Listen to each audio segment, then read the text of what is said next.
Ladies and gentlemen, boys and girls, welcome to Movie of the Year, the only podcast on the internet that has the science and the screaming to determine what is the single greatest movie of any given year. My name is Ryan, and tonight we kick off the 1985 season with Martin Scorsese's After Hours. I will be your host, and I will pit two of my friend-ishes, but only one will become my bestest bestie. Coming in, I would say, as the the number one seed, the person who it's going to be almost impossible to beat, but let's have a competition anyway, favorite. Is Greg. Hey, it's Greg. How you doing? I'm ready to do this, Ryan. I'm ready to get this done. I think that there might be a reason why you're not going to win tonight, and I'll get to that in a second. The reason is not Mike. Mike is here. Oh, that's a weird lead-in. So Yeah. I might win, but of nothing of my own power. Please stop the applause for our next guest. Is that bad hosting? That's fine. I can be the heel. I'll do it. Sometimes we win. That is never how the heel actually approaches being the heel. Okay, here I go. I'll be I'm the guy. I'm a beta heel. Do you guys not think Eeyore was the heel of the Winnie the Pooh gang? Oh no, that was Christopher Robin. Oh, that motherfucker. That motherfucker. I was going to say Rabbit for sure. Yeah. Rabbit was just nervous. But like that means that he has to come down on everyone and just give them rules and shit all the time? Yeah. You're living in the 100-acre wood. You got to take care of each other. Rules have. We already have a fucking owl over here. Rabbit wisdom all day. 100% the cops. Rabbit is like, I'm going to tell you what the rules are. This is what everybody has to do. I'm freaking out all the time. No way, man. Was B Rabbit based on Rabbit? Was 8 Mile Winnie the Pooh from Rabbit's perspective? Mm-hmm, that was the pitch. Huh. Cheddar Bob was, of course, Piglet. Guys, we're going to get into the nitty-gritty of Martin Scorsese's least famous film, I want to say. There's always Kundun, but nobody talks about After Hours anymore, and yet the three of us decided it was going to be in our top 8, our Elite 8 of 1985. I will start this little intro, by saying I fucking love this movie. I think that it is a near masterpiece. How did it sit with you guys? It was wild. More of an experience of a movie than I've had in a long time. Literally never knowing what to expect because nobody talks about it, never heard of it. Just weird performances, really good performances, but weird performances. Like there's definitely a thing Scorsese and co. is going for here that just most movies are not doing. I thought it was phenomenal.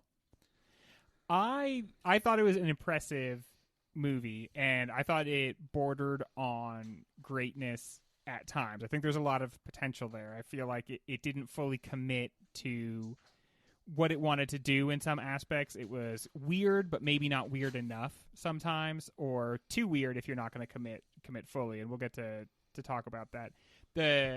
I took an almost instant dislike to this movie for several reasons. One is one of the first things you see is the main character Paul Hackett reading Tropic of Cancer, a book that I really actively dislike, and it put me right in the wrong headspace.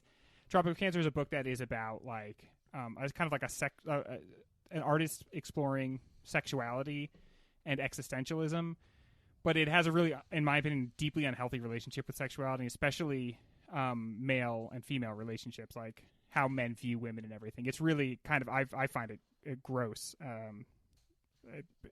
It has this, people have this opinion of it as like being like a salacious book. It's not. It's disgusting. It really it doesn't explore the joy of sexuality. It only explores like the mechanical kind of like gross aspects of sexuality. I think there's a lot of interesting subtext in the movie, and I think there's a lot of on-the-nose stuff. And I like how on-the-nose him reading Tropic of Cancer is. I read it, and I was confused by all the people who say it's wonderful because it's sort of like because you're like the main character, like do you just love that finally you're being, represented in novels? Which, by the way, if you relate to that character, you've been represented in novels since the dawn of novels. So I'm not sure why that was your problem. Or do you like sort of like the irony of, this is a bad person and we all know it? And if it's that way, I do think After Hours is playing with that aspect of Tropic of Cancer a little bit. And I was like very uncomfortable with probably like some of like the back in the day-ness of it. I don't like the picture it paints of women, and I don't like the way it depicts New York as like so white, or I don't like what it's doing with marginalized groups, and that made me never like fully settle into the movie. But at the same time, I do recognize that it's very interesting. There are some great performances in it, even if there's almost nobody likable in the movie. There are a lot of very likable performances. Catherine O'Hara and what's Griffin Dunn, the main character, Paul Hackett, is like not a good guy, but I think the performance is a powerful one. So I'm kind of those two minds, like I'm impressed with the movie, but at the same time, there are parts of it just didn't sit right with me. Yeah, Greg, you said settled in, and like in various ways throughout this episode, we're going to talk about like, did anybody get settled in, and were you supposed to? That like keeping you from getting settled in, just like Paul Hackett was never able to do. Was that the point? And still, even a lot of times when somebody tries to make that the point and they're successful, it doesn't still mean it's good, But you still fucking tortured me for 90 minutes, so fuck you. I also did not know anything about the movie at all, which was a cool experience, especially for this particular movie, because so much of what happens is out there, and what is really going on and what the real story behind all of this is very much up for grabs. But I did recognize the cover when I searched for it on the internet. This was just like one of the movies, the big clock, and Paul Hackett has his head is on top of the clock and it's being twisted around. That is like a VHS cover I saw in movie stores my entire childhood and never paid attention to it, and wouldn't have realized I remembered it except to suddenly see the poster for this movie. I was like, oh my God, yeah, I remember that. Yeah, prepping for the season, I realized that like when you were a kid and walking through those video stores and all of these, boxes that are sort of in the background but don't pop out, all of those movies came out in 1985. Yeah. Every single one was from this year. Yeah, I mean, you got to fill those shelves somehow. You bought a certain size lot. There's so many shelf space in your Blockbuster. Go to 85. Yeah.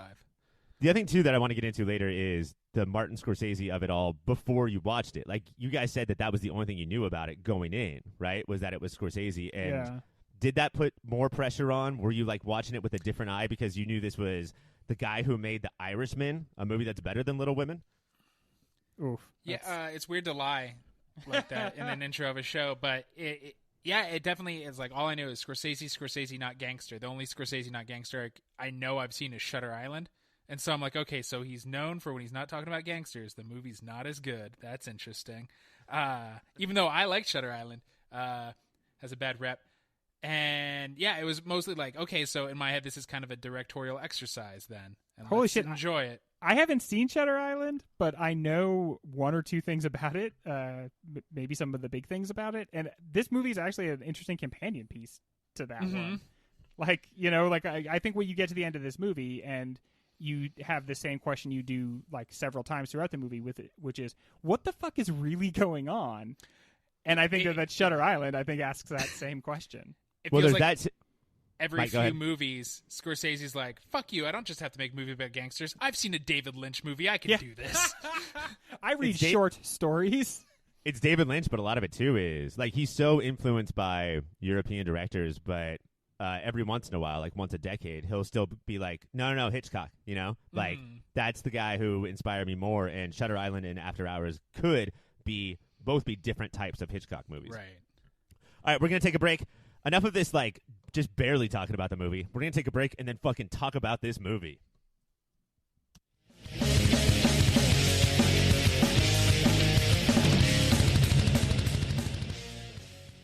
In 1984, Paramount Pictures pulled the plug on Martin Scorsese's Dream Project, a film based on the book The Last Temptation of Christ, after costumes and sets were already being created. Devastated, Martin Scorsese decided the one thing he could do to bring himself out of this funk was to go make a movie right now. He read every script Hollywood had, including Beverly Hills Cop and Witness, and instead opted to make a screenplay that just got a Stanford film student an A in his screenwriting class. After Hours tells the story of Paul, a middle-class white-collar loser who meets a girl, calls the girl a little later that night, and stumbles through a night-long adventure that winds and weaves its way through a million different sections and subcultures of Reagan-era Soho. It's a simple premise that hits every level of crazy, As Martin Scorsese said when he chose the script, that he wanted to return to his roots and make something that was all style, no substance. Taste buds, we're going to start with the big one and then hone in from there. What and why? Dream, nightmare, allegory, hell, Wizard of Oz, comedy, horror? What do you make of the world Paul is in? What do you think Martin Scorsese makes of it? What is the reality of this movie, and is it even important to figure out? I think upon viewing it, I've watched it twice for this show, and viewing it the second time, I feel like just shy of saying this movie is definitely about someone who is trapped in hell. This movie is definitely about someone who is trapped in hell. And I feel like that is interesting, but I think that there is a weakness in that the movie never fully acknowledges that totally, because I feel like it's a little cowardly not to make it totally apparent that that's what is going on. But in the same breath, I am saying it is almost totally apparent, and you could not convince me that this is not at least a take on somebody being trapped in hell. Yeah, this is definitely Paul's what Greek guy went down to hell? Orpheus? Yes. Did Orpheus go down to Do you hell? remember his story about him in the hospital? Where Paul in the hospital? Yeah, if he takes his blindfold off and looks, he's told not to look at Right. stuff. Yeah. Yeah, because if Orpheus turns around and looks at his wife, she can't come back. And so this is it's that combined. Yeah, so there's definitely gross magical realism going on. But I don't know. I think in 85 and also in general to say, yep, he's definitely in hell, we'd be like, all right. It does leave it intriguing, but it also feels like this is what a normal white squares take on late night New York City is. There's still people who think the Disneyfied New York City is like this.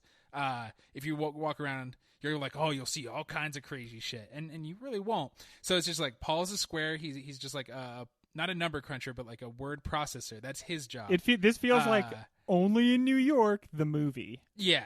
Yes, for sure.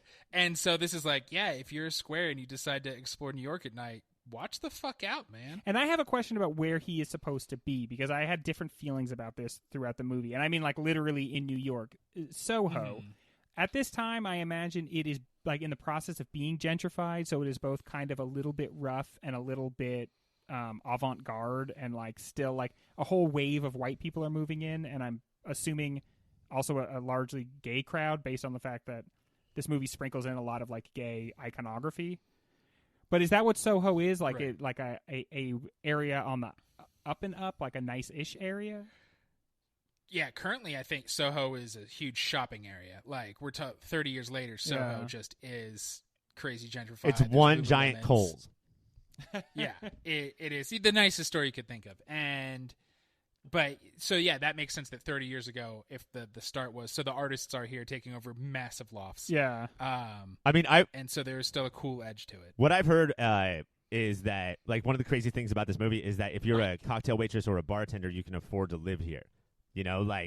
Back then you could scrape together Kiki's studio apartment. That's $4 million a month. But for the most part, Terry Garr's tiny apartment, you still need to make $100,000 a year to afford that now. Yeah. But this was that era where, and we're 5 years away from Rudy Giuliani. Do you guys remember that guy? I do, yeah. Where did he go? That's not a real person. That's a cartoon's name. Coming in and saying, I want to clean this place up, which is basically all minorities and subcultures get out of everywhere so white people can come in and pay exorbitant amounts of money. This is about 5 years before that.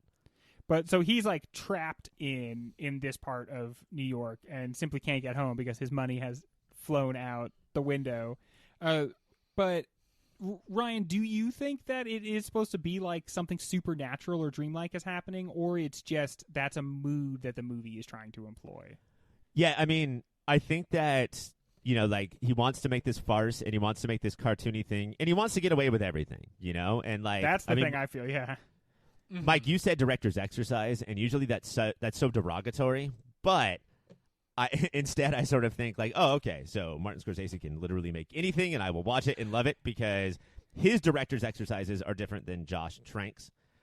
Yeah, it's a director's exercise is inherently related to their skill set. So if you get Scorsese, it's going to be a more watchable exercise than somebody else's. And I think that by having all of the hell stuff, I mean, the guy walks out of the pearly gates to start his night, and then all of the references to fire and stuff, and then also making sure to bring up Wizard of Oz. Yeah. Is instead of like guiding us on this path of trying to figure out, and then the Orpheus story, what we're referencing or what this is an allegory for, it almost seems like we're in Paul's semi-educated but not really brain, and so he's shooting out all of these references trying to figure it out, and the entire night he's not just trying to figure out how to get out of this, but what is going on. And you can tell by the things that get close-ups and the things that he thought he saw but then changed later. All of that comes into like, that's Paul's fucking small brain that he thinks is large, but I don't think it is.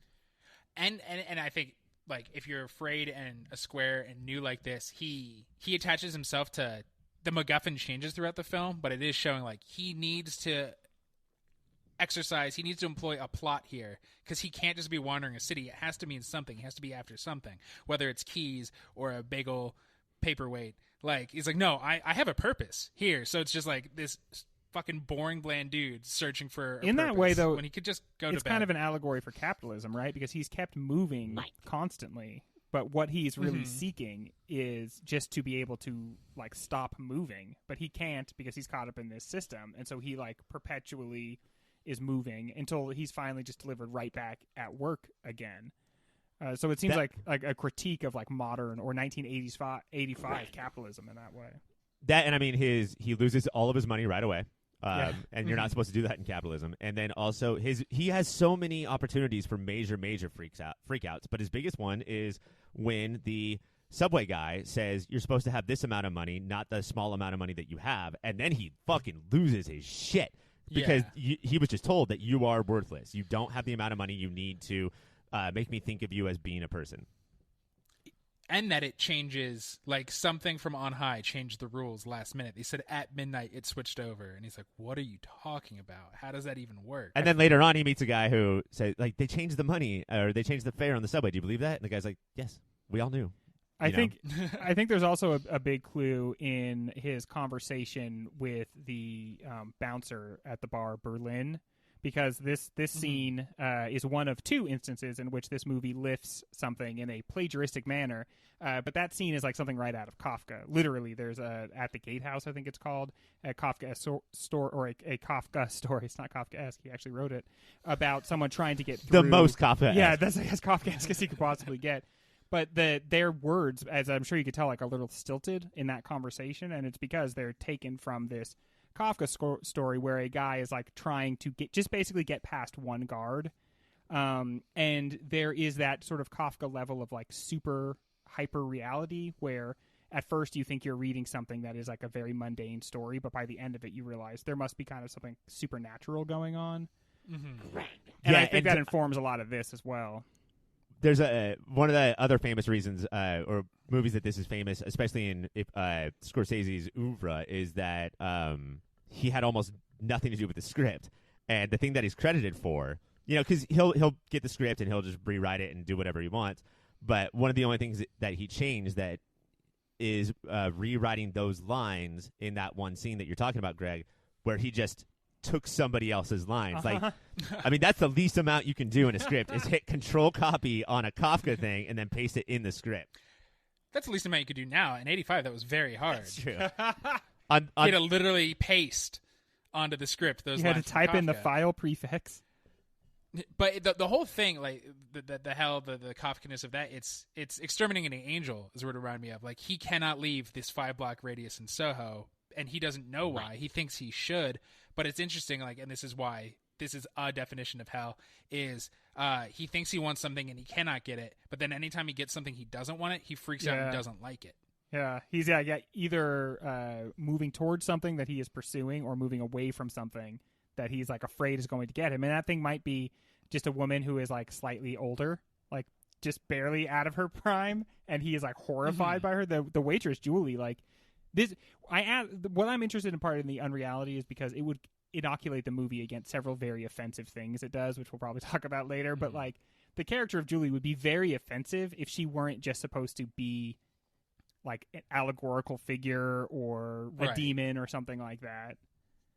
And yeah, I do think she's pretty demonic, and like the way nobody is saying normal human things at each other or listening to each other ever, because he's trying to tell her his night and she's just talking about other stuff. Like they're not hearing each other ever. And then visually, the minute she says like, "Do you know what a plaster of Paris bagel is?" So you're like, "Oh no, everything is connected." And then a mouse gets caught in a trap, and you're like, "Okay." Yeah. If this isn't hell, then this is the stupidest fucking thing in the world. This only plays if all of this is not real. And I think that part goes beyond David Lynch, and now we're into like Salvador Dali, Buñuel territory with the way that rat comes out and he looks at it. And that's the thing too, is that Buñuel characters, they didn't know they were in a Buñuel movie, but because this is post Buñuel, Griffin Dunn looks at it and then looks back at Julie. Right, that's Terry Garr. Yeah. Yeah. And he's like, that was fucking weird, but so is everything else. So, but there is that response to it. We do see him look at it. Yeah. And I know they had a hard time figuring out how they wanted to end this movie. And I think the end of the movie is a time they could have really nailed home the unreality. And they kind of did 50% of it, which is the original end of this movie, at least as they pitched it, was going to be that he like is permanently stuck as like one of those statues. At which point that would be an obvious, I think, like, okay, no, this guy is in hell now, and this is the end of this is like the end of his punishment, or but having him delivered back to the place where he works still keeps it like a question mark.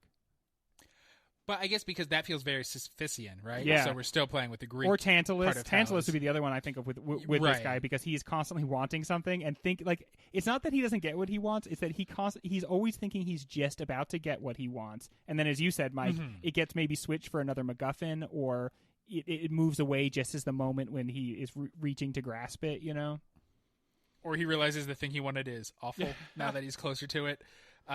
But like, yeah, I think work was hellish. When he started, it's just a dude droning on about a lit mag. That sucks. That's already a real hell I have familiarity with. I know, but there's a little section there. The very first scene is him training Balky Bartokomous from Perfect Strangers.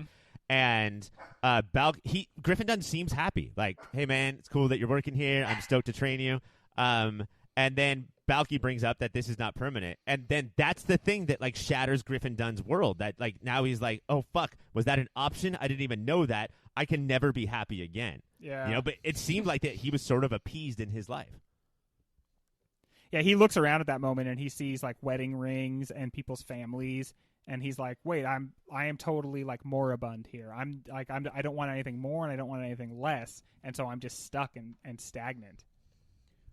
Yeah, okay, so basically the entire rest of the show is going to get back to this question of, what is the reality and why does it matter? But the more I watch the movie this week and the more we talk about it, the more I do think that he's the hero and we're rooting for him, but he is also a joke to be made fun of. Like, I do think that he is in the crosshairs of this movie. And he's clearly Martin Scorsese, right? Like, they picked someone who looked exactly like Martin Scorsese and then gave him Martin Scorsese eyebrow treatment. The other thing, too, is, this guy is rocking an Anthony Davis unibrow the entire movie. And then also, I don't know if this matters. I don't know if you guys like talking about this, but Martin Scorsese was coming out of his 4th divorce when he went to make this movie. Oh, my God. Most of the story, behind the scenes of this movie is that it's all about being frustrated with The Last Temptation of Christ. But, we're going to get to Marty and his girl problems later. But before we do that, we're going to take a little break, and then we're going to do a 1985 Rushmore.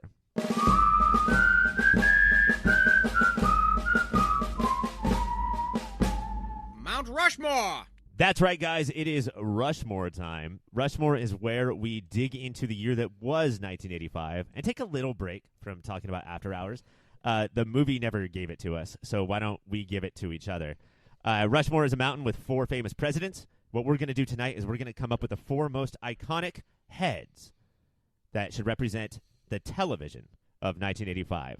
This was the time of, I think, 3 stations, right? Yep. No cable, no Fox. I think there were remote controls at this point.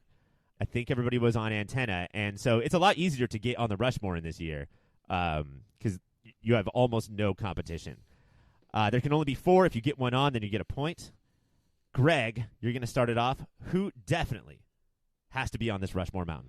Ryan, if you ever threw a party and invited everyone you know, Hold on, are we done? Is this all 4 heads? you would see the biggest gift would be from me, and the card attached would say, "Thank you for being a friend."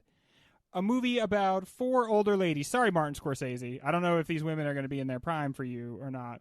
4 hilarious older ladies who showed us that humor has no age limit. These weren't bronze girls. These weren't silver girls. These were golden girls.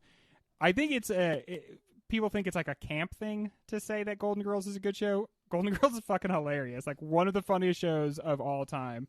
And watch almost any episode at random, and I don't think you will be disappointed. 1985 was so lucky that with only 3 networks, they actually got a show that had the quality of a Golden Girls. Also, I love, too, one of the most 1985 things about it, this is the Wilford Brimley Law, who was star of 1985's Cocoon, is that we all think of them as like 80 or 90, but they were late 40s, early 50s. People just looked different back then. All right, so here's what I'm going to ask you to do, Greg. I'm going to ask you to pick one representative of the 4, and if you pick the right one, it's going right on. If you don't, it's on the maybe pile. I'm going to go with Estelle. Estelle the older Getty? The old mom. The old mom. The old mom. There's 3 of them. There's 3 of them that are old, and then there's one that's like old. And that's the one that I'm thinking of. Estelle Getty, who played Sophia? Yes. Of course, that is the correct answer. Mike, there's already a spot gone. What are you going to do here? Cry a little inside. I do think that there was a golden era of sitcoms in 85. What weird, wacky stuff were they interested in? And I think having somebody who is so outside of your comfort zone come and live in your house and help take care of the family, and then you learn a little, but maybe they learn a little. And I think this mustachioed man, who at this point in time is mostly known for sitting on his own nuts, but I think Mr. Belvedere started in 85 and deserves a spot. Wow. Okay.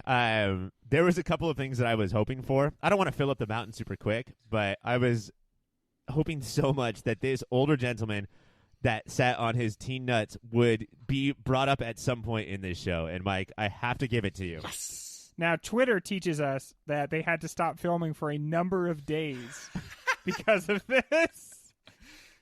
Don't slam down so hard, Belvy. Yeah, first of all, like, that rush to sit down. Like, what were you doing? And then I can't believe that we don't hear about this more, because most of the stories I hear is that when you get old, your nuts go in the toilet. Yeah. Like they buoy in the water. I can't believe that people aren't sitting on them more often.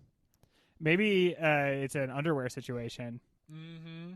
You know, that's why tighty whities. Yeah, you want them up and held tight to the body. That way, when you go to sit down, because the older you get, and he was like 60 when this happened. The older you get, the farther it is of just a free fall when you sit down. At this point, I kind of like position my butt above the seat, and then from like a foot above, I drop down onto it. But like every 10 years is like another foot. So he's probably just kind of like tipping over and falling into a chair. Imagine just coming down on your nuts from like 2 feet up. Just all 200-something pounds of you. I do have to say that it is a legendary story, because much like Top Gun made a bunch of kids decide to join the Air Force and the Marines, hospitals had there was just so much fewer nut injuries because this one person told his tale. He just taught us about nut safety. All right, Greg, 2 spots are open. What do you got? Okay, here's a show that I'm going to tell you about, and you're going to say, "Is that for real?" And I'm going to say yes. Sorry. Rough. There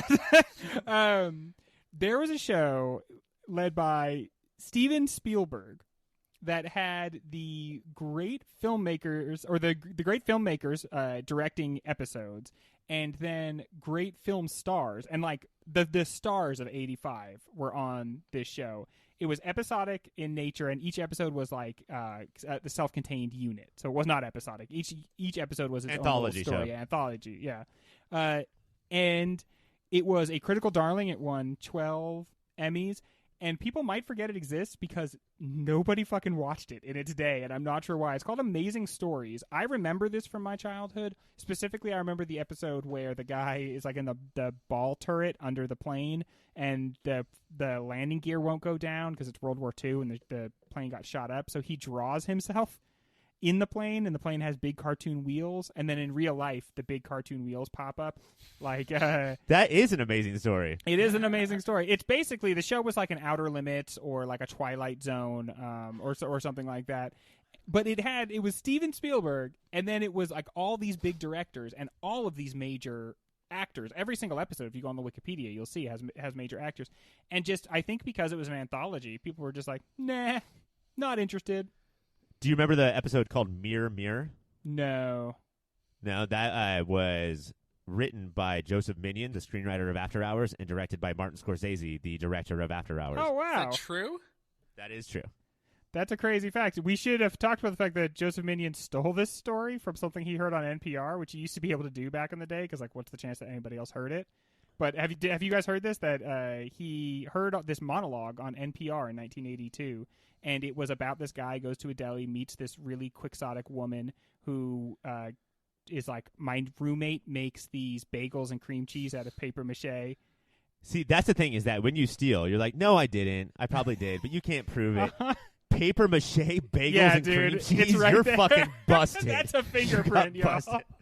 But no, the guy, Frank something, Joe Frank, he made millions of dollars from this lawsuit. Like, I don't even know if it, like, got past just two lawyers calling each other. Yeah. Just Scorsese's lawyer was like, oh, fucking, how much money do you want? This is ridiculous. Paper mache bagels. It's like, oh, okay, yeah. All right. Shit. And there's like 4 other details that are exactly from this guy's monologue. What so what head do you want up on the mountain? Like, what do you want to represent Amazing Stories? I Is think it Spielberg? Steven Spielberg, or his best Mexican non-union equivalent. Esteban Spielberg? Spielberg.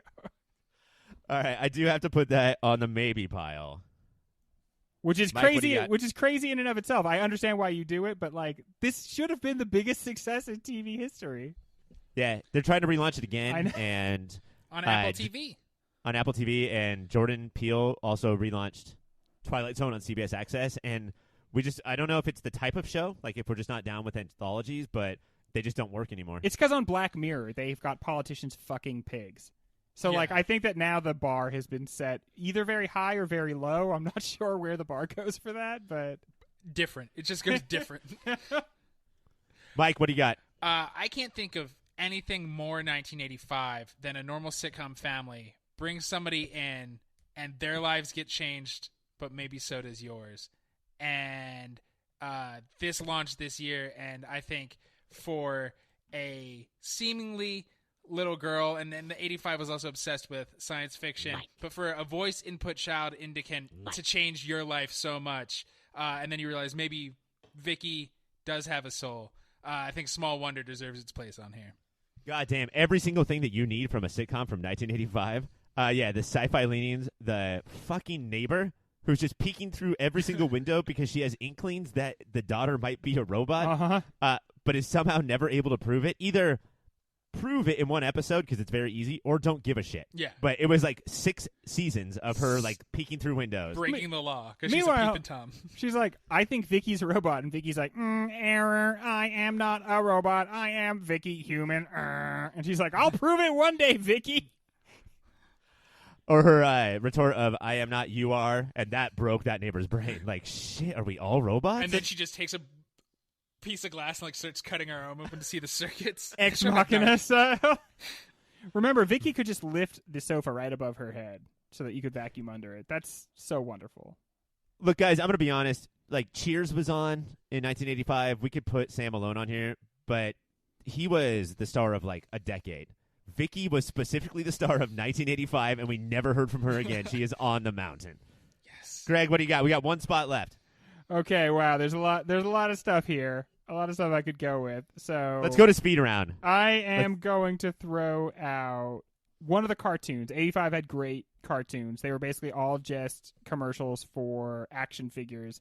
But Thundercats was a cartoon that nobody could tell you what it was about, but we all remember the imagery. It just had very cool cat-related... Sexy. Yeah, cool cat-related warriors. A bad guy that was like sometimes a mummy. I can't remember if his better form was the... Yeah. Was he stronger when he was the mummy? Like, I don't even remember why he would be one versus the other. They would just be, like, fighting him, And I guess it's just something they did because then it could be like another action figure you could sell where he's like, that's it, I'm going into different look mode. And he would suddenly be Mumra. Oh, that was big. If you're one thing, you better be able to change into a second thing. Yeah, either get bigger or become monstrous or something like that. Do you want Lion-O to be the head or Scarf, the little... Snarf Snarf? for sure. Everybody's Okay. favorite part of that cartoon. The Slimer of Thundercats. Yeah. Mike, what do you got? We're speeding around. Another cartoon. I can't think of anything more 1985 than taking a well-known live-action show, turning it into a cartoon, and adding a magical sprite named Glomer. I'm going to say it's Punky Brewster. Okay. Guys, we're done. I just decided, so... Oh, no! Your 1985 TV Rushmore is Sophia from The Golden Girls, Mr. Belvedere from Mr. Belvedere, Vicky from Small Wonder, and a co-shared mountain of Snarf and Glomer, two cute little cat monster magic creators from 80s cartoons. That is your Rushmore. When we come back, let's talk more about After Hours. Well, that is very, very funny. Or very sad. And perhaps now you have something to think about. Or very problematic, and perhaps we have something to think about. But in any event, I'm sure you have some reaction to what you're listening to. So why not check us out on the social media? You can go to Instagram or Twitter and find us at YourPopFilter. Email contacts@YourPopFilter. Hey, everybody. Keep watching them movies. Gentlemen, thank you so much for coming back. I wasn't sure if that was going to be the case. How do you think the movie holds up as a 53-year-old version and vision of the different subcultures throughout Soho? We have gay people, we've got modern artists, we've got punk rockers, we have, all of these people who sort of belong or relate to a different group, and Martin Scorsese sort of does his tour. How did that work? It definitely feels like he's heard of these subcultures before. I don't know if he'd ever interacted. I was surprised out of all of them, the gay community comes out the best and least Griffin Dunn doesn't look at the gay community judgingly. They're just also sharing the bar with him. Yeah, see, okay, but I took issue with that because the way that gay culture is depicted in this movie is as scenery, is the backdrop that you might encounter stuff like this, and I felt like the point of those two gay men making out in the bar is that Griffin Dunn and the bartender are not looking at them because they don't even think that that's weird. And I felt like the point was, here is something crazy happening, two men making out, and these guys don't even look because they're so habituated to it. But it never, there's not really gay characters that you get to know in any dimension. It's just they seem to be in the background, the accoutrement of gay culture. Mm-hmm. And Kiki Bridges is a character that comes off very not gender specific. She's a masculine woman. But Sorry, real quick. Did you guys recognize her, by the way? This is her Yeah. second movie of the year episode. she's No. Men in Black. She's Linda Florentino. Linda Fiorentino, yeah. Is she the sculptress? Yeah. Yeah, Kiki Bridges, the one who's doing the plaster of Paris sculptures from the beginning. But it felt okay, so you're bringing these people, and then there's Greg, who is called the bad F word by which Arquette is it? Rosanna Arquette. Rosanna, yeah. Rosanna Arquette, and then I think he pops up later, just like everything else does. I think he's the guy that Paul goes and hangs out with, who Paul's can you take me home? And the guy's okay, there's some things I won't do, though. Yeah. And then he's I've never done this before. Knowing the way this movie works, that's probably Greg.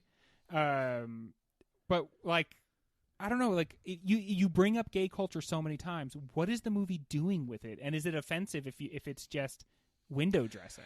I do, and this is the maybe giving it too much credit for 85, for it to bring it up and have its characters be that's normal, that's fine, and not freak out. That feels huge for the year it comes out in. And because of what we see it treat artists, avant-garde artists, and punk culture, where it feels it's definitely going, look at these fucking weirdos every time they're there, that it's okay, you were much more sensitive with the gays then. I think it's clear that Martin Scorsese, we can talk about all these different subcultures, but there's one thing that he knows about punk rockers. There's one single thing. You guys know what that is? They Mohawks? shave your head. They have mohawks, and if you don't have a mohawk, then you're going to get a mohawk, because I heard that punk rockers have mohawks, and that is it. That is all he knows. It's But- Mohawk night, and they let him in, so he's gonna get a mohawk, and they're prepared. They're ready for that. Yeah. And But yeah, they're very confused. They're like, you came on Mohawk Night, bro. What are you running away for?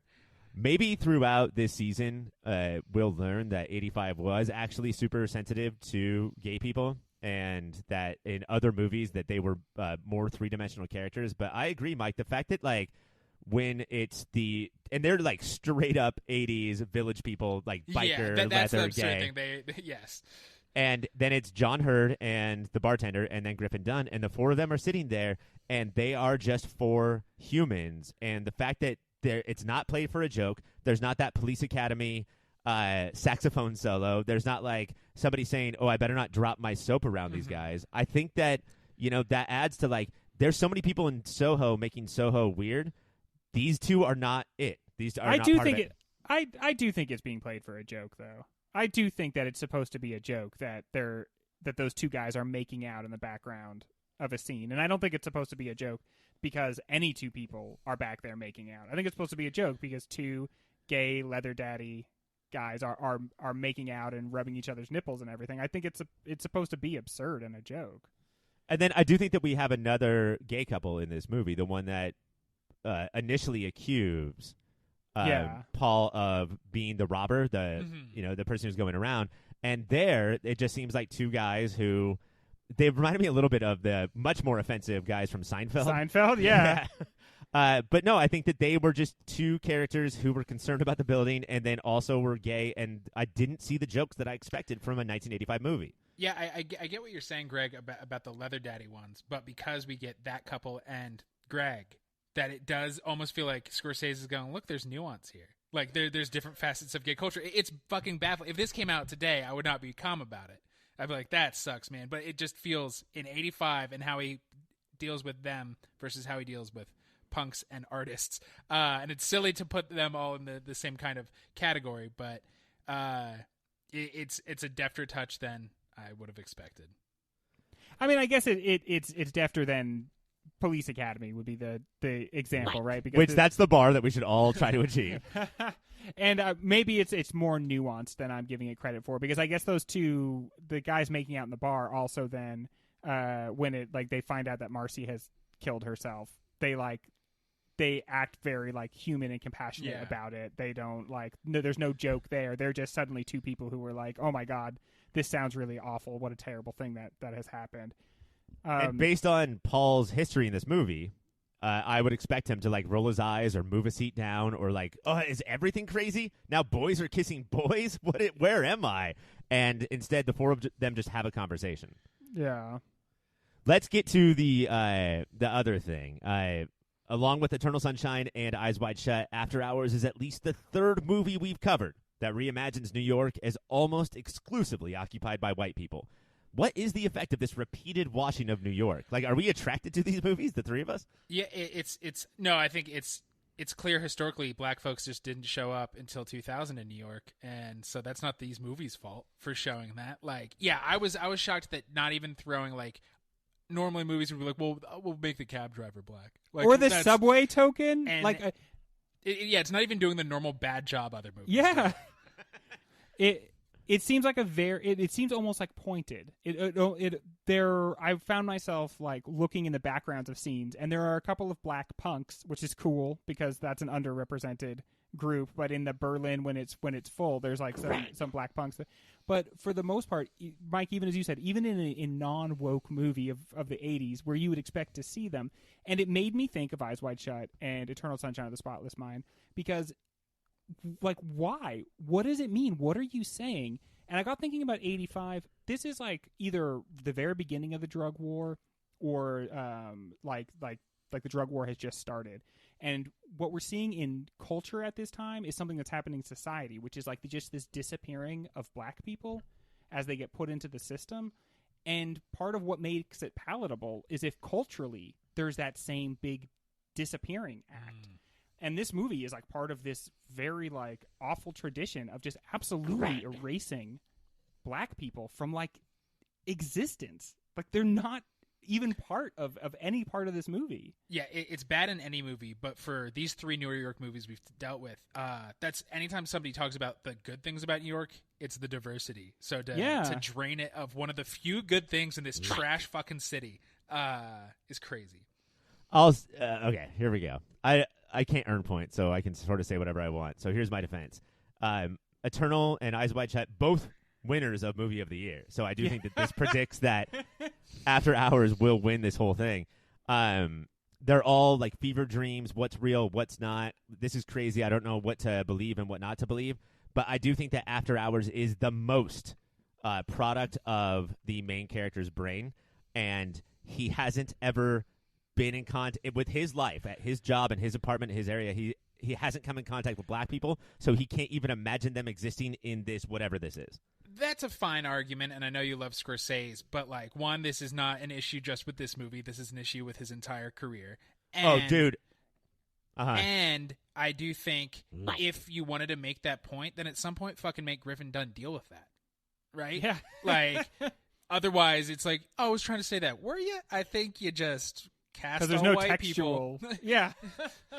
There's, like, everybody complains about the amount of 3-dimensional females in Martin Scorsese movies.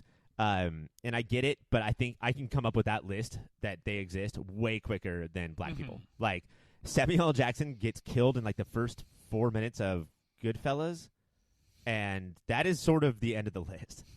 So, yeah, I mean, like, this is a much bigger issue to me than 3-dimensional women. You know, like Lorraine Bracco in Goodfellas and Sharon Stone in Casino. Like, neither one is good, but I definitely think this is worse. So I just said a thing so you guys could, like, snap back. I don't really believe that. It's an interesting thought, and goddamn do I wish there was textual evidence of it. But, you know, and I think ultimately what happens is, like, if I saw this movie in 1985, now, first of all, I'd be 4, so I'd be very confused by a lot of things, but I don't think I would have even noticed, you know? But it's when we look backwards at these movies and we see how prevalent it really is that you start, like you have heard a lot of your life, representation matters, and you realize there is so little of it, especially from when we were kids. And no wonder for our part we're so broken about race, because, like, you couldn't just have, most movies didn't even contain one, like, just normal black person. I mean, if we want to talk about the systemic racism of movie of the year, you know, we go by Letterboxd's list, and then we come up with our Elite 8, which we think should win, and because of that, it's all white people, because those are the movies that people watched back then, you know? Like, should we have a spot in the future where we can have, you know, like, other types of people have movies in the bracket? I mean, that's what equity would be, right? Like, we would go out and we would find another list that, because we also reproduce it ourselves, right? So we talked about two different it's just going to go movies forever then. Yeah, because we talked about 2 different movies that we had this major issue with, and both of them still won Movie of the Year, because ultimately we'll talk about it, but it doesn't factor that much into our final calculus of what can and can't win. So I think we are kind of seeing that we have a problem. Die Hard with Argyle and Detective Carl Winslow is like the most diverse movie that's ever won Movie of the Year. Good old Argyle. All right. Awesome job, guys. We're going to take a break, and then we are going to do a little bit of shopping. Here we go again. All right, sweetheart, all right. Daddy will get you a golden goose as soon as we get home. No, I want one of those. I'm gonna pop some tags. Only got $20 in my pocket. That's right. Welcome to Shopping Spree. Imagine if this movie was not this complicated or not, nuanced or not, film full of all of these ideas or not, but instead a giant grocery store where we all get shopping carts and we get to go in and put anything, whatever our heart and mind desires, into that cart. Guys, we're going to, I'm going to say we're going to grab like 3 or 4 things, and then I'm going to decide who is the best shopper. Mike, the cart is yours. The movie is yours. Where are you running to? I'm going to start with what I think is an obvious one, because it's one of the major MacGuffins, and it is cute and kitschy. But most of all, because, like, as we sit here chatting, there are papers flying around my bedroom because I don't have anything to hold them down, and I cannot let that stand. So I do need to get a papier-mâché bagel and cream cheese paperweight. Now, you could get any paperweight, but how does the bagel and cream cheese and the paper mache speak to you? I love bagels. I love cream cheese. Paper mache I'm fine with. I haven't had that much history with it, but I'm looking forward to getting to know it. Probably the worst possible thing you could choose for a paperweight, right? It's Paper light mache. and hollow, right? It itself is paper. I mean, a literal bagel with cream cheese dripping would hold your papers better than this. I'm hungry. Except Goddamn. that every time you walk past it, you'd pick it up and eat it. Yeah. My wife just decided that we haven't had bagels in a while. Holy shit! You It's guys dangerous. eat bagels, dude? They're so good. Yeah, I know, but the thing is, you have to be careful because you have one bagel and you're like, maybe I should just be about that bagel life, and it gets a hold of you really quick, dude. Yeah, and by a hold of you mean a hold of those ribs? Yeah. Yeah. Plus, if you put pizza on that, then you can now have bagels anytime you want. Literally Holy shit. anytime. In the morning? French yeah. Revolution. I suddenly appear, biting into a bagel bite. That is an episode of Legends of Tomorrow. Greg, you are up next. What are you going to put in your cart? Every time we do this, the first thing I do is I run right over to the vehicle section. These movies, I mean, this is how I got my Lamborghini Countach. This is how I got my Mercedes Benz.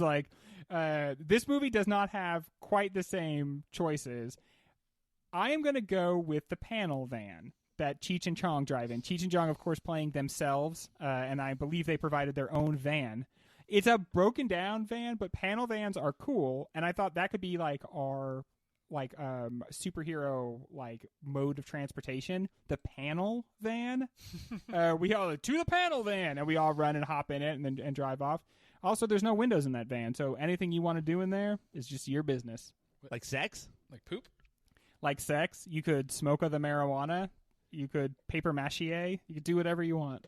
Cheech and Chong prove this major thing in this movie, which is it's not just be able to sneak into places if you're going to steal stuff, or also some of the stuff you stole, some of the stuff you bought. Yeah, it's totally fine. But also know how to pack it. That van had so many things. They know how to fill that shit up. Oh, God, Greg, I was so scared that you were going to take the Mr. Softy truck. So that is what I will be purchasing. There should be a line of Matchbox cars from this movie where we could own little replicas of all of these things. The taxi cab, the Frosty truck. And it's not even that I want an ice cream truck. I want Catherine O'Hara's just pride of having it and just ready to throw out her license that she gets to own it at any time anybody has a question for me. All right, Mike, you're up. Oh, wait, hold on. Let me give a point here. Paperweight or panel van? It's going to be so much more useful. Mike, you're up. Where are we going? I love the idea of you go into a place you haven't been before, and am I going to see some dancing, or am I about to see Wolverine take down a trucker? I think a dance club lined with interior chain link fences is so fucking awesome. So Such an iconic look. You don't just want the fence and the barbed wire. You want that room that is now your basement, and you can go down there anytime you want. And that's what gets creepy, because if it's a dance club, cool. If you go to somebody's basement and it looks like this, I'm definitely going to die. I feel like this is one of those things that we see represented in movies and TV shows all the time. I have never seen chain link fence inside. Mm-mm. Never one time, except in countless movies and television shows. My favorite part, though, about this is that we see it when it's bumping, and it looks totally normal because we watch movies, and then we see it empty at the end. Yes. And now you have brought fence and barbed wire into your building, and it's just alone now. It's like you brought it in an outhouse. Why is this in here? It's supposed to be out there. Greg, where are we going? The interior fencing, that is such a good one. So I'm going to take the cue from that. Julie, the waitress, who is straight from the 60s, I guess, which is supposed to be her prime when this movie takes place. Still listening to the Monkees. So listen to the Monkees. For whatever reason, she's wearing a macrame tie.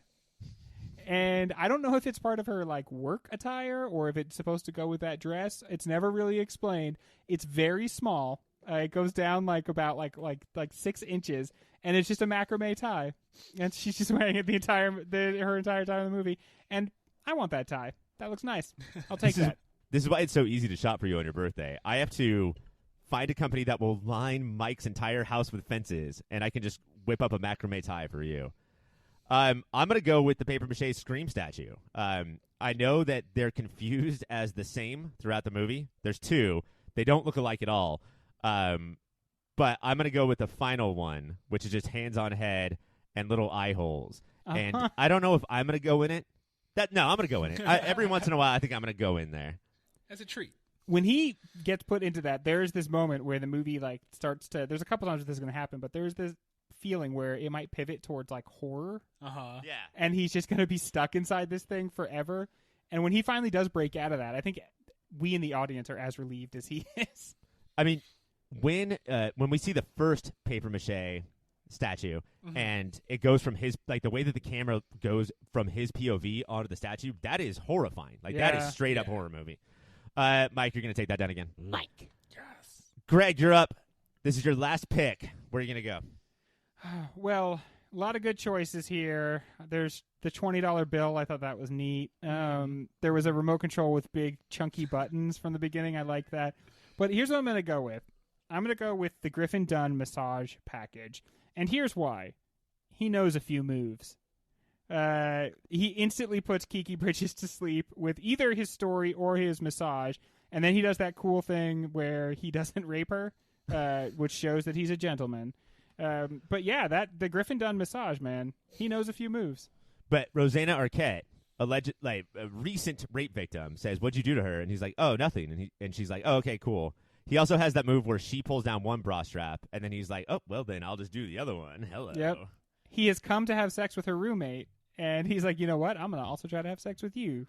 Because that's important. That's that when I you have definitely sex. know. Yeah, he doesn't know what he wants that night. Yeah. I'm just going to wander somewhere, and things will happen. Mike, where we going? This one, I don't know if it's a winning one, but I got to be true to me, man. When he goes to John Hurd's bar the first time, he goes to the bathroom and he's covered in rain. He's very upset, and he looks at the mirror and he looks to the left of the mirror, and somebody has doodled a stick figure person and a shark chomping their dick, and it's the funniest thing in this entire movie. And I want a print of it to hang up in my bathroom. Part of what I think is so funny about it is look at the expression on the guy's face. Yes, as he's getting his huge dick chomped by a shark. He just looks so nonplussed. He's just Mondays, huh? We've talked a lot about Griffin Dunn's tantrums in the movie, but I think the movie coasts on the fact that he doesn't freak out when he should, and I think that does go back to the Kafka thing. And that's the guy with the shark on his dick. He's just this is weird, dude. I don't know. I do not know what's going on. Such is life. Mike, if you had said tattoo of that, you would have taken it down, but I'm going to give it to Greg. Shit. Oh, wait, and then I get one more thing, and I think I'm going to take, and I knew that you guys weren't going to, I'm going to take the Burn Book, a book that we barely get to look at, but Griffin Dunn is flipping through this textbook of the worst burns, physical fire burns of all time, and he almost throws up, and I want to just light a fire, pour a glass of brandy, and dig through that book. Yikes. That's awful. All right, so here's what we got in the cart. Mike, you got a paperweight that is in the shape of bagel and cream cheese, a barbed wire fencing for your house, and a stick figure shark biting his penis print that you're going. And how big is this, by the way? 5x5. 5x5 inches. Yeah. Okay. I'm just going to keep it in my wallet. Show everybody. Anytime somebody makes me look at their kid, that's what I'm going to show. Yeah, now I got something for you, too. Hang on. Greg is cruising around Soho in his panel van wearing a macrame tie, asking people on the street if they want his massage package. And I have a Mr. Softy truck. I have that statue, and then I have that Burn Book. That's a win for me for sure. We're going to take a break, and when we come back, let's get back to the movie. Gentlemen, Pauline Kael said that one of the reasons the movie is so bad is because of the thinness of Paul's character. He doesn't have depth, and he learns and believes in nothing. Do you agree with her assessment of Paul, and that it ruins the movie? Yeah, I agree with her assessment of Paul, I think. I don't know what he does come away believing, but I don't think it ruins the movie because I don't think it's an accident. It does feel like he's vacuous because Scorsese is saying these folks in 85 are vacuous. Like, he is chasing all this shit because he doesn't have anything real in his life. And when he's in the beginning looking at those pictures of kids or wedding rings on other people's hands, instead of he's like, nah, I'm going to chase statues. One of the times he freaks out is about the fucking paperweight. Like he needs something, but it's never anything real he's after. Yeah, I mean, see, the movie I feel like is kind of protecting itself under this curtain of like, am I commenting on this stuff or am I engaging in this stuff? But he really is a very flat character, and part of that is because he doesn't strive to understand like anybody else that he is talking to, except insofar as he is trying to like get something that he wants out of them. And I don't know how much the movie does at critiquing that, and how much, like, because he doesn't seem to learn that at any point in the movie that he has to stop and actually listen to people and like be a part of something. Instead, it's just he's like what he wants keeps changing, and all that like, he pursues it with the same sort of like haphazard fashion, but it's not by developing compassion or empathy for anybody other than himself. You think he's going to find it with June, but what he really wants from June, the older lady in the bar at the end, is he wants to be mothered by her, and so he wants to be like turned back into a child. And so it's like that's the exact opposite of change. He's absolutely reverting into like this, hold me while I weep, like protect me from the hordes. Like it seems like he goes from being an adult to a child over the course of the movie, and he does that by rejecting any sort of lesson or developing any depth. What if I were, and I'm not, this is practice round. What if I were to say that he spends the movie realizing, like, he starts off saying, I want sex, I'm a dude, I can get it, I'm a fucking baller. And then throughout the course of this movie realizes that, oh my God, I can't, I'm awful, and I'm boring, and I hate myself. And so then, like, June is clearly different than the first four women, right? It's not a sex thing, and it is an absolute rebirth to the point where, like, she puts him in like a new sort of womb, and then he breaks out and is reborn. Yeah. That is the thing that he learned, is that I have to restart. I have to. I'm not ready to, give a woman what she wants as a husband or a lover. I need to find my mommy again.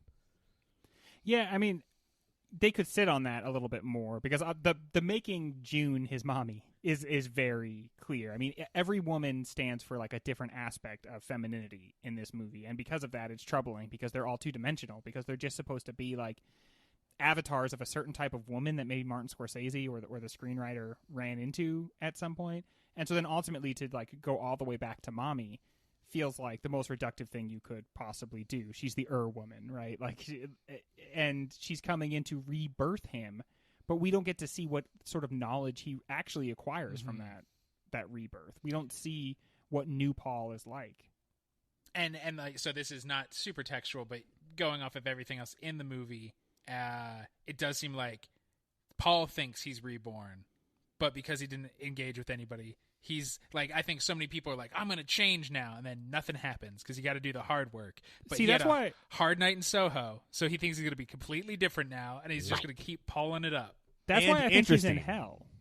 Yeah, I think he's in hell because he can't. He's never going to learn, because you don't learn by the time you get to hell. It's just at that point you are just playing out your weaknesses and you're being tortured, and that's why I think ultimately that he's just caught in a cycle and he's being punished.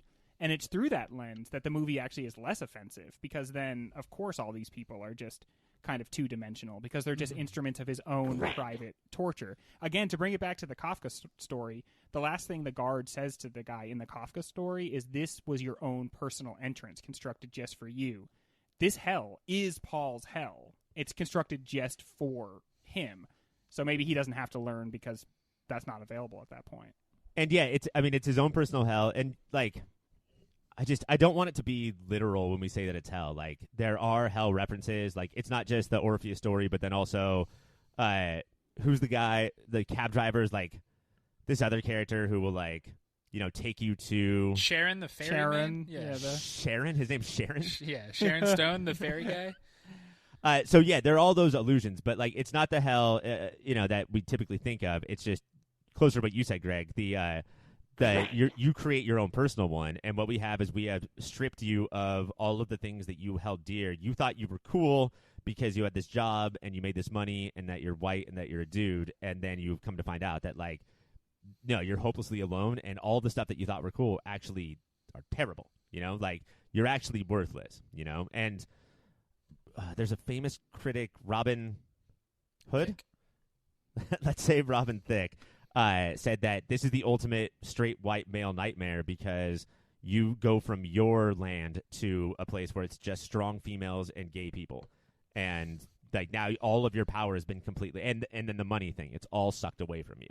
There is something kind of interesting to watching a movie in the current context, and it's like an overprivileged white guy who can't get back to his home in New York, considering like what's going on in New York right now is so many people who are being trapped by the cops and not being allowed to like get into the subway, being forced by the police to like be stuck out on the streets and then all pushed together. To see him like sort of like go through his own personal version of that, it's just a weird sort of like resonance to modern happenings. So yeah, instead of like feet and birds everywhere like it would be for me, he has this one. I do have to say that if you listen to the music of the movie with the thinking that I've been thinking that like it's like supposed to be hell, all the music talks about like eternity and like being together forever, and this being like the last chance. I think it's really interesting. The music cues, again, I don't, like you're saying, Ryan, I don't know if there's like it's literally supposed to be hell, but there's a lot of evidence there, even in the music, to like indicate that it's like some sort of like hell or eternal situation. Yeah. Let's get to these 5 ladies that we've talked about all night. You can break the movie down into 5 run-ins with women. Marcy, the White Rabbit initiator, who is, like, if you look at the cover, you think is the star. And Yeah. she's dispatched within the first 25 minutes. Kiki, the papier-mâché artist. Julie, the cocktail waitress, known as Ms. Beehive 1965. Gail, the ice cream truck driver. And June, the final boss. What do we make of these 5 characters and then sort of like Paul's attitude towards them? They're all types, right? Like, I mean, Marcy is like basically sex baby. She's like, she's very childlike. She comes off as simple, but also obviously is like a reader because they have that big conversation about Tropic of Cancer. And I'm still not sure. Part of the reason I think that this might be like he's supposed to be in hell, she is clearly fucking with him so hard. Either she is a compulsive liar or she's just really having a fun time running him through the ringer, but she keeps acting so innocent and like she's just about to initiate like sex with him. And then anytime he makes any sort of move towards her, she like retreats into a lot of times what is trauma. Yeah. You know, I might be horribly burned. I might be, you know, I've been the victim of like a lengthy sexual assault. And so she's kind of like at once childish and then, but also seems to be like maybe a tormentor. But well, like, I think, aren't they? They're all tormenting him in different ways. So this is how she is. I think she represents for Griffin Dunn's character like that.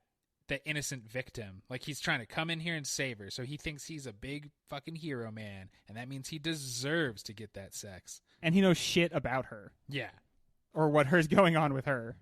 but I like the weird part is not to me the paper-mache bagels and cream cheese and the mohawk shavings. It's how their interactions seem like slightly casual and like they've known each other for a long time, Mm-hmm. Yeah. even though they just met, and then but also twisted, where like it seems almost normal, and that is part of what makes me think that they are all types, but it's not saying that all women fit into one of these 5 categories, but instead Paul is going to face down each of his insane fears about women.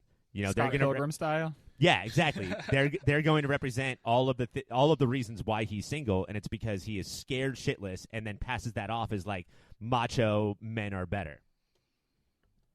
The big one with her actually is that he sees like a burn scar on her leg in the beginning of the movie. Like she crosses her legs and there's a burn scar, and then when he pulls the blanket back on her dead body, it's instead a tattoo that she probably got with her boyfriend because it matches the keychain that the bartender had. Yeah, like the skull.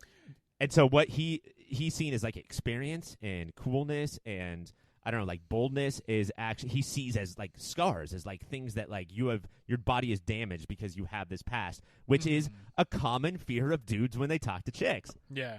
Ryan. It's a good point. Also, one of the most like arresting things that I saw in the entire movie was the really weird scene where he's trying to like apologize to her, but she has killed herself, and he literally talks to her for like 2 minutes before he realizes that she's dead, and then after she's dead, he doesn't try to like do anything to save her, and he also looks at her naked body quite a bit. I found everything about that to be deeply disturbing and sort of emblematic of how the movie treats its women. See, I get what you're saying for sure, especially because in the film that he doesn't get a real comeuppance. But it does seem like if at any point he's the protagonist, that's inarguable. But if you thought at any point Griffin Dunne was a hero you should root for, this scene lets you know no fucking way. Yeah, and so like that's like, is this a little bit of Fight Club where the wrong people got the wrong message, you know, and they're not in on the joke, and what we're supposed to be thinking is that Griffin Dunne is like the kind of worst person because he thinks that he's a good person but has all of the worst tendencies of the bad people, and we're supposed to realize that, and we're supposed to learn from him something that he'll never learn himself, and instead it just comes off as like this wacky comedy where you get in trouble in New York, and we're all Griffin Dunnes, aren't we? He's 80s style, deeply selfish and self-interested. And right at the heart of the 80s, we're getting a message that does critique that, because he is absolutely isolated and can't even communicate with anybody. But I feel like the movie tries to hide behind how complicated these relationships are, when really it doesn't do a good enough job of critiquing this stuff. And then, of course, there's Speed Round, guys. This is your last chance for points, so make it count, except for the awards, and then I'll probably give points in the outro, and who knows what's going to happen. Does it suck, or is it surprising that Griffin Dunne never made it as a star?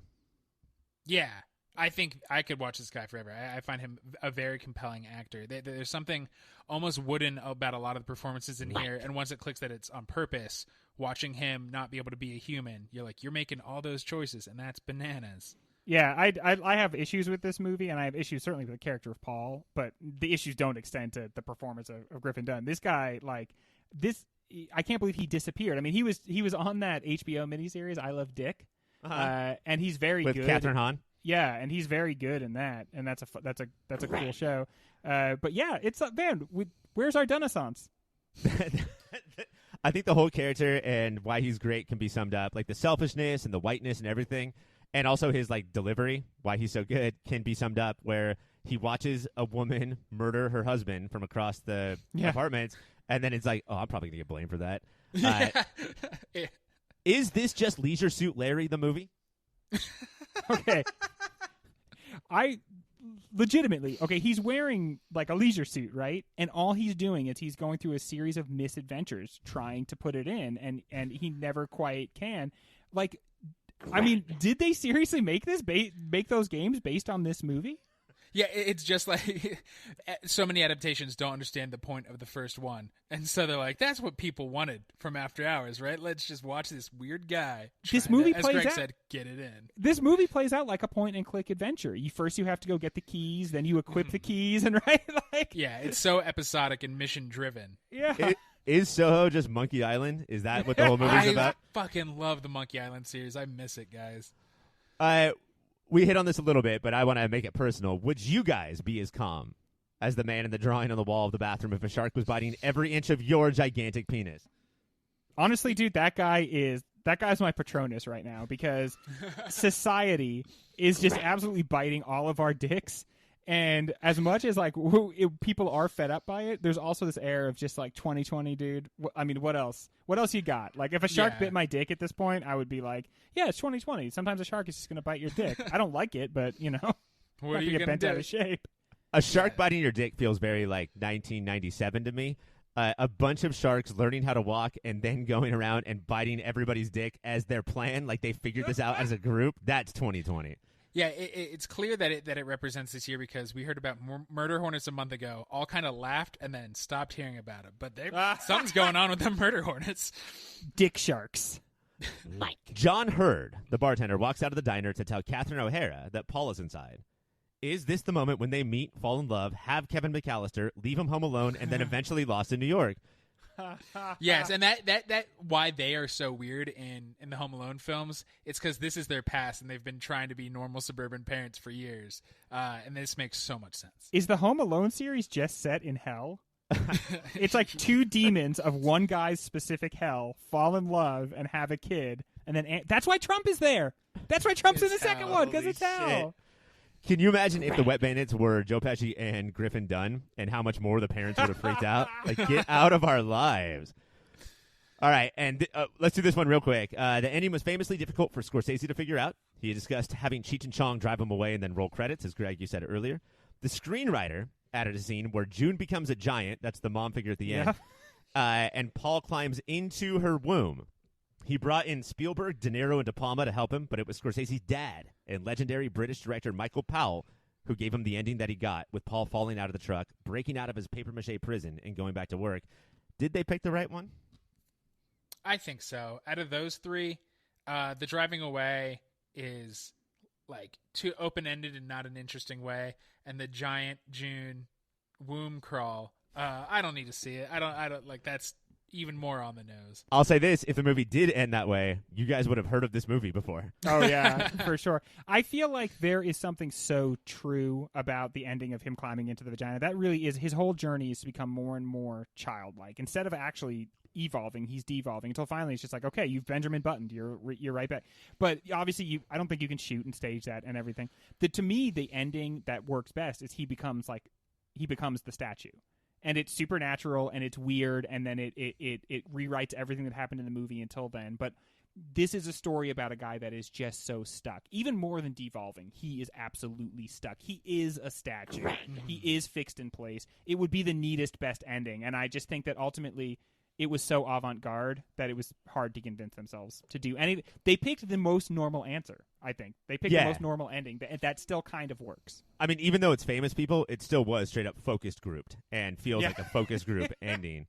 But yeah, like, I don't know if they did miss the point by doing that. I do love the ending. I think it's cool. But then the other thing I want to throw in there is that he sits back at his desk and the camera tornadoes around the office again. And when it finally gets back to his desk, he is not there. His jacket is on his chair, and the vase is still there, but he is no longer there. And so I don't know if that's supposed to represent that he learned something, or maybe it was an accident. We don't talk enough about how sometimes these important things are just accidents, like film flubs. But yeah, I don't know. Like, did he learn and leave, and we weren't supposed to notice? I don't know what's going on. I guess of all the potential answers, his leaving would be the most hopeful, and that would mean the rebirth ending, was true.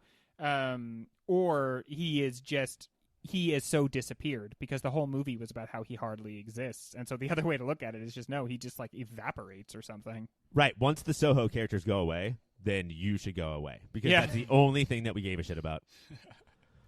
Excellent job, guys. We are going to take a break, and then we are going to hand out some awards. Hey, guys, real quick before we get back to the rest of the show, I just wanted to tell you about yourpopfilter.com. Go to that website to get everything that is Pop Filter, all of our podcasts, all of our articles, all of our secrets. Everything is on yourpopfilter.com. While you're there, go to yourpopfilter.com/Amazon, and if you make that your new Amazon bookmark, then you can help Amazon less and us more. And isn't that what we all want to do in the world? Some of those podcasts that you can get on the website or in Apple Podcasts or Stitcher or wherever you get your shows include the Superhero Hour, where Cassie, Mike, and I discuss every single TV show based on a comic book, and the OCD, where Mike and I discuss every episode of the OCD. And then, of course, Movie of the Year, where Greg, Mike, and I try to figure out what is the single greatest movie of any given year. So make sure you're downloading all of those shows. Leave a review. Leave a star rating. Leave a podcast. If you have an idea for an episode, just record it and email it to us, and we'll probably put it on the air. Thanks. Bye. I just said awards. And you know what that means? Wait, hold on. Awards. Do you know what that means? Awards? It's awards time, guys. We're going to do awards. This movie received no Oscars, and I'm going to assume no Oscar nominations. So let's see if we can give it some. If it loses any of these awards, Yeah, seriously. then that means it's a bad movie, right? Yeah. It's a bad sign. It should be a shoo-in for the After Hours Awards. Our first award is called Pound for Pound Performance. This means that it doesn't have to go to the lead, but who spent the best time with the time that they got? Mike, who is your Pound for Pound Performance winner? See, this is worrisome because I do think this might be the one After Hours loses because The Weeknd's performance on his album After Hours is so good that I think it might have to go to him. And frankly, Even with all the bloody nose? Weeknd's performance in Uncut Gems also. Yes. But if it cannot go to him, then I do think Griffin Dunn does a lot with a little man. Oh, because he's short? That's rude. Yeah, I'm back to my classic short jokes. That's a lowbrow joke. Oh, is that an eyebrow? Oh, there it is. You haven't even said your award yet, Greg. Greg, what do you got? Did you also go with the Dunster? I love this award because it can be someone who's just in the movie for just a little bit, or it can be like the main character. And I could see it totally being Griffin Dunn in this. But for me, honestly, it's Rosanna Arquette. I don't love her character, but the way you never can get grounded in, is she flirting? Is she asking for help? Is she trying to get away? Is she fucking with this guy? Is she aware that she's lying? Is she compulsively lying? Like, what is the truth? What isn't? It's all over the place, but she's in total control of the performance. And especially watching it the second time, I was very impressed with her work in this. I mean, like, I remember the poster that featured her heavily, like even more than Griffin Dunn, and it's not like she was a big star at the time. I think that you watch the movie and then you make the poster and you're like, she's the alluring part, you know, like she's the Kickstarter for a lot of reasons. So yeah, I love Griffin Dunn in this. I'll say it again, that one time where he was like, they're probably going to blame me for that, was wonderful, but Greg, you take it down. Our next award is Cringiest Moment, and this is one where when we did the movies of 2019 was sometimes a little difficult, but guys, we're in 85 now, and 85 is going to rack these up. Mike, what was the cringiest moment to you? Yeah, this is hard for the opposite reason of 2019. A lot did make me cringe, but I do think it's his second or third conversation with Arquette, and he's trying to seduce her while he knows something is deeply wrong with her. So he's both like, no, tell me about it. But he thinks like she's going to unload her trauma and then we're gonna fuck. And even when she tells him that it's an ex raped her for 6 straight hours, he's like, I think I might still be able to, like, it's the false comfort just so he can get laid. In this bed that we're in now, from that window, we're on the scene of the crime. And yeah, like you had said earlier, Mike, owed sex. Yeah. Like, he feels like it. And then also I'm sure there's a part of him that just straight up doesn't believe her. So, and you can like see the calculus in his head for like, what is this doing for my chances? Yeah. Greg, that's probably the moment, but I'll throw out another one, and it's the same actress. She uses the bad F word, and we did back then, I think. Didn't realize what a toxic word this was, but it's still, she references her friend who's named Greg, so maybe I'm taking it personally, but that word is just so nasty and so terrible, and especially in a movie that like purports to maybe say something about gay culture, the casual use of it, I think I think that it's supposed to be character defining, but it's just so icky. So that's what it is for me. And if the moment lasted 1 second longer, you know she was going to say, oh, I have so many of my friends are gay, like they just let me use that word. But Mike. Yeah, that was so gross, Mike. Why would so gross, and but like I guess what's even worse about that is like there's something very real about the grossness of that. That's why it's so cringe-inducing. Yeah. Like I feel like I've watched people do that in real life. Yeah. Well, stop watching them do that. What are you doing? Just peeping in rapist windows? Yeah, and I'm like, I'm gonna get blamed for that on the. I love the 80s is the name of this award, not an actual sentiment of mine. We're going to talk about what was the single most 80s moment of this movie. Greg, we'll start with you. What is the winner? The character of Kiki, the way she looks is the exact picture that you would see like on a outside like a hairstylist. Like they all have like these same pictures, and they. Oh man! And I think do you guys still for some reason like the cover of Duran Duran that album that had Rio Yeah. on it, where it's just like this specific type of art that was just hanging in all nail salons for years. So she already like that's so 80s, but then she's just in her bra because she's doing art at first, and it's like, okay, that's pretty lame movie. But then she walks into another scene and just for no reason, without saying anything, takes off her top. And that is the most 80s thing you can do in a movie, where you skip the opportunity where to have the nudity make any sense. This is your movie, you're making it, so you can have the nudity happen for any reason. But just because people do like boobs, and I am a big fan, she just like walks into a scene, takes off her top, and then throws her bra like over her shoulder, like, all right, see you later. Like a continental And soldier. that is what all 80s nudity was like. They didn't find a way to make it make sense. They just had it happen. I was thinking that the only movie that we're going to get out of this season without having just needless boobs is The Goonies, but there's the Truffle Shuffle. So I think every single week we're going to see some Underage, though. Mike, what do you got? I think if you're making a movie in the 80s, particularly 85, because I think at this point Squares finally really learned and got what punk was and weren't so afraid if they couldn't try to put it in their shit. I don't know what punk is. I know it's Mohawks and I know they're angry.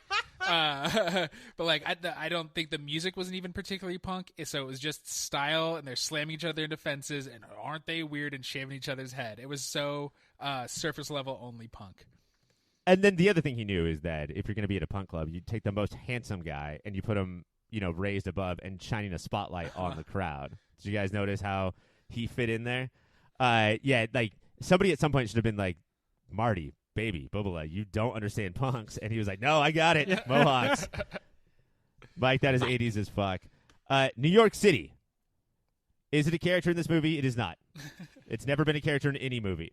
But was there a part in this movie where you're like, that's very New York? Mike, what do you got? I think that it's when he's still with Arquette and they're walking to the diner and he's like, is anything going to be open? She's like, yeah, it's only 3 a.m. There's nothing more New York. Is like, not only is it dumb you ask that question, like, I'm going to make you feel bad for saying, is anything open at 3 a.m.? If it can't be only 3 a.m.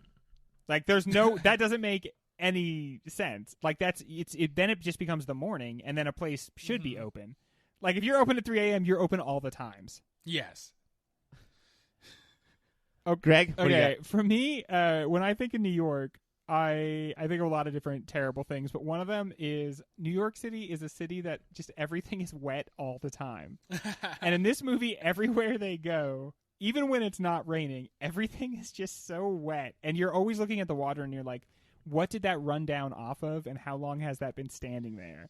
Yeah, you know it smells. Yeah. You know it all smells. And because I've been to New York a lot, I know exactly what it smells like. And so just this dampness, this persistent dampness all throughout the movie, I could like smell this fucking movie.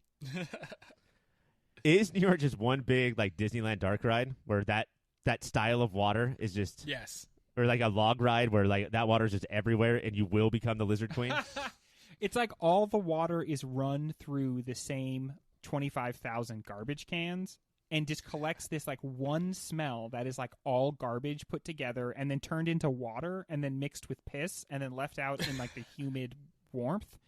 And it just City of Dreams. Yeah, I definitely think that there's not a lot of like classic Marty going on in this movie, but that is one.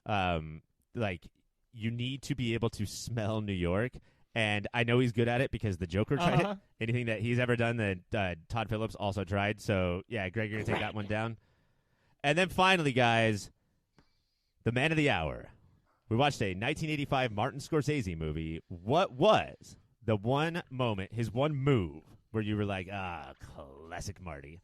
Mike, what do you got? There was not a lot of it, but I do think I'll use your words as you described it earlier. Camera tornado at the end feels very much like, at this point, if Paul started narrating, it was the best. Everybody was great while the camera was swirling around his office while his plastered face was there. That's all I got. I'm just not smart enough or savvy enough about movies or this director in particular to see that shot take place in the movie and not be like, that's the most Scorsese thing ever. Because like I think of these complex tracking shots as totally being him.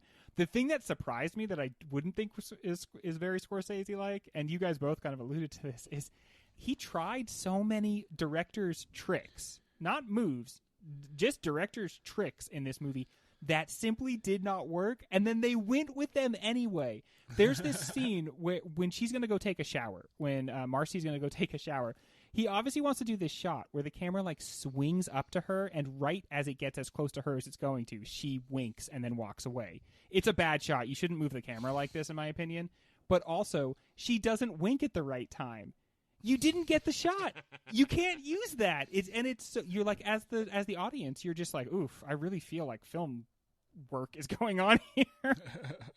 But you're saying that as somebody from like Southern California. You don't know when New York people wink. You know, like the it's just totally different. This movie was shot by a very famous person whose name I can't remember, but he was Rainer Werner Fassbinder's cameraman, and they just let him go the fuck off. And like they never said no, and you get to do every single close up that you think of. Every single like that camera swoop is like made for trailers. Yeah. You know, like you don't see that in movies. You see those in trailers. But I'm going to give it to Mike because I'm not sure if Scorsese was totally at fault for all of that shit. Although he let it happen. And I mean, so I guess if you looked up Scorsese director moves in the dictionary, this like long tracking shot through like a bustling place, that's what you're gonna find. It's the only one I know. Yeah, same here. So. All right, guys, I am going to tabulate the scores, and when we come back, we're going to figure out what chances After Hours has in the final bracket of 1985. Thank you for listening and for your support. If you want to support us more directly, go over to patreon.com/yourpopfilter. Pick a tier, shed a tier, get some extra stuff. There's extra shows, extra long shows. You can make Ryan draw you pictures, make me write you a poem. There's all kinds of stuff over there. You could even get a shirt off our very own backs. That's patreon.com/yourpopfilter. We also want to say thank you to Shady Monk for providing all the tunes you hear on this show. Check him out on Spotify, Bandcamp, SoundCloud, wherever the kids get their music that I'm too old to know. Check out Shady Monk. Back to you, Greg. I'll start, and I will say that with the first movie that we watched, I don't think that our number one seed, Back to the Future, is going to coast to the finals. And maybe you didn't like After Hours as much as I did, but I do not think this is a fucking slammy D for any movie because of, I think it's not just that I loved it, but I think that we're going to see such a wide variety of movies that how can you pick out a favorite right now? Are you guys at least there with me? Yeah, I normally at least have a guess at the beginning of every season, and I don't. So that's not for or against After Hours. That has nothing to do with it. Looking at the movies we've seen and how many movies I've never heard of, let alone seen, that we have to go through. And I'm very intrigued because this movie was doing a lot. Some worked, some didn't. So I'm interested to see how much, because if it's that movie you keep chewing on, it tends to go on and win. Who knows if After Hours can become that? I think it bears a lot of the marks of the types of movie that we like, which is that it asks a lot of questions and it doesn't give a lot of finalizing answers, and so you turn it over in your head over and over again. As far as like the openness of the season, I really think this is a wide open season, and I feel like it's the kind of season where a movie like After Hours could kind of like ride the coattails of something, or just like get matched up against other movies and win and be everybody's second or third favorite movie. I personally took a disliking to several parts of it, and so I feel like that's going to make it tough for it to perform. But I loved talking about it, and it's gotten me excited about the movies of 85 because I had no expectations going into it, and when I felt inspired by the movie, it was like very good, and when I felt like that the movie was reductive and racist and misogynist, it made me feel a depth of feeling in that way too. It was not something that I just passively looked at and didn't feel anything about. I was either feeling upset or really into it or really questioning about what's going on. So it certainly got a reaction out of me. Yeah, a lot of the way that it struck me after talking to you guys was, we all love Pepsi from a fountain drink, when the syrup and the things mixed together. But what if you grab that bag of Pepsi in the back and just put a straw in there and just drink the straight syrup? And this was just Scorsese syrup. And most people, like a lot of people are going to be like, I could use a little bit of like plot and, text and subtext and him attempting to, like, say a thing. That's sort of the carbonated water that I like in my Pepsi. And then I think this was just like a straight shot to my brain. Yeah. So I'm going to vote for it hard. I already think that I picked the one. This is my Magnolia. This is the one where I'm just going to fucking throw tantrums about the entire season. And we already have it after the first episode. It's nice to get that out of the way. I do have to announce, though, who is kicking off 1985 as my best friend. And, Mike, you scored 30 points. Oh, that's a good score. 30's good. Is that good? 30's pretty good. 30 is where good starts, I would say. 30's where good starts. All right. You guys were tied at the end, and Greg, you ended up with 29. Whew. You lost right at the last second. No. And, Mike, you are going to start the season as the best friend of the year. You bastard. I'm the boofty? You're the boofty.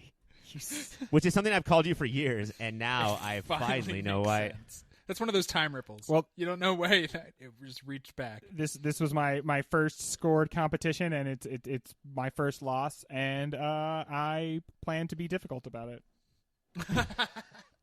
Man, Greg, you taught me how to host. Now I've taught you how to be a panelist. So the circle of life. I want to thank everyone so much for listening. And please stay tuned in for the entire 1985 season. If you have not joined with Patreon yet, then you don't know who's in the Hall of Fame this week. So make sure that you figure out a way to do that.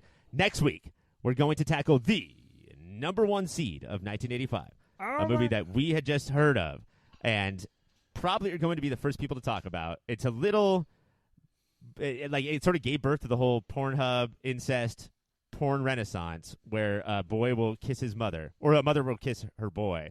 It's called Back to the Future, guys, and I am very excited to talk to you about it. So pumped. Yeah, I don't remember the last time I saw Back to the Future, and I certainly didn't see it with an aim to talk about its like themes and meanings and the way it's constructed as a film. Are you guys afraid at all that I don't know, its potential lack of wokeness being a movie from 85 is going to hit a little bit different? Not for this one. There's other 85 movies in the bracket. Like we sort of have the mainstream section and the movies no one's ever heard of section for 85. And of all the movies in the mainstream, this is the one I'm worried about the least, I would say. But with that, we got to wait a week. So sorry. We're going to go watch that movie. And you guys as well, not just watch that, but all movies, keep on watching them. So smooth.